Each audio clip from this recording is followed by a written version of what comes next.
দাও, কাপড় ঢাকা দিয়ে দাও। শুভ দৃষ্টি হোক। তোমাদের নিজের নিজের গলার মালা খুলিয়ে আরেকজনকে পরাই দাও। মালা বদলের সময় কোনো মন্ত্র বলবে নাই?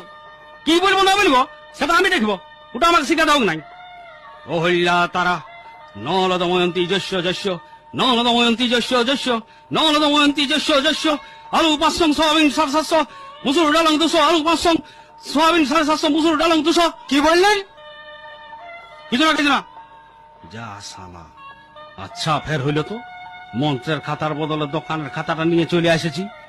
কি হইলো ঠাকুর মশাই, এবার কি করবেন? আর কতক্ষণ কাপড় ঢাকা নিয়ে থাকবে? যতক্ষণ না মন্ত্র খুঁজে পাই। কি বললেন? না মানে মালা বদলের পর একটু ঢাকা নিয়ে থাকতে হয়, নিজেদের একটা আত্ম উপলব্ধির ব্যাপার স্যাপার আছে তো। আচ্ছা, ঠিক আছে। এবার কন্যাকে নিয়ে চলে যাও।